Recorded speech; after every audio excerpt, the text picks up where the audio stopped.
Everyone, ఈరోజు మీ అందరి కోసం నేను వివేక్ అనే పేరుతో శ్రీ మహావిష్ణువుది డ్రా చేయబోతున్నాను.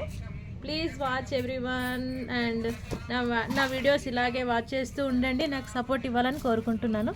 నమస్కారం అందరికీ. ఈరోజు నేను శ్రీ మహావిష్ణువు పాము పైన ఎందుకు శయనిస్తాడు, భూమిపై పాపాలు పెరిగినప్పుడు దాన్ని అంతం చేయడానికి శ్రీహరి అన్ని యుగాల్లోనూ అవతరించాడని పురాణాలు పేర్కొన్నాయి.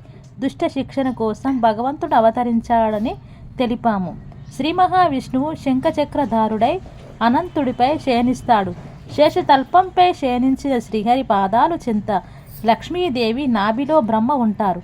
అసలు ఆదిశేషుని తన తల్పంగా చేసుకుని మహావిష్ణువు ఎందుకు శయనించాడు?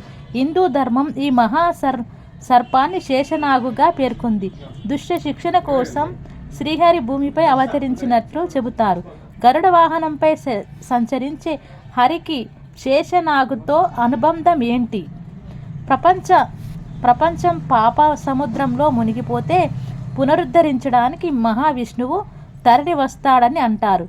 శేషనాగు అనంతానికి సూచక. అనంతం అంటే అంతులేనిది. మానవ జాతికి మనుగడకు అనుకూలంగా ఉండమని కాలాన్ని నారాయణుడు ఆదేశిస్తాడు. అందుకే ఆయన శేషతల్పంపై పవలిస్తాడు.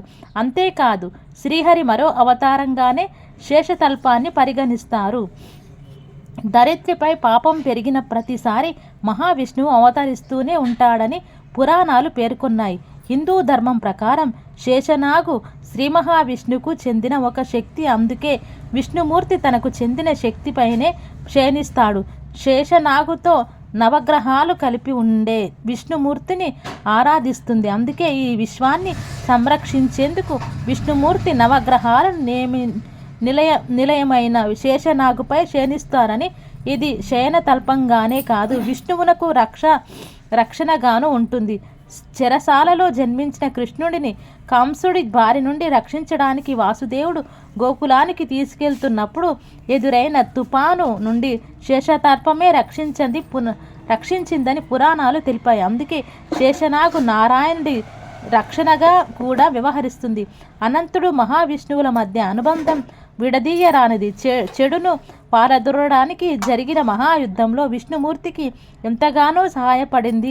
త్రేతాయుగంలో లక్ష్మణుడిగాను, ద్వాపర యుగంలో బలరాముడిగాను అవతరించాడు. ఈ రెండు అవతారాల్లోనూ శ్రీహరికి తన వంతు సాయం అందించాడు. అందుకే విష్ణువు శేషనాగుపై శయనించడంపై ప్రాముఖ్యత ఉంది. శేష అనగా సంతులనం, అంతేకాదు సర్పం సమయానికి సూచిక.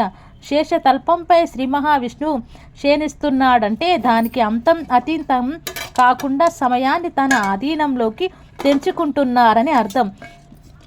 శ్రీ మహావిష్ణువు శేషతల్పంపై పవనించడానికి గల కారణాలు ఏంటో ఇప్పుడు నేను మీకు వివరించడం జరిగింది.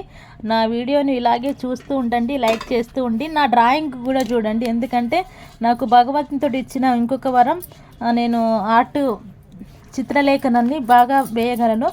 నేను నా వీడియో చూడడంతో పాటు మీకు కూడా డ్రాయింగ్ కూడా ఈజీగా నేర్పించడానికి మీ పిల్లలకి అవకాశం ఉంటుందని నేను మనస్ఫూర్తిగా కోరుకుంటూ నా వీడియోని లైక్ చేయండి, షేర్ చేయండి, కామెంట్ చేయడం మాత్రం మర్చిపోకండి. Thank you so much.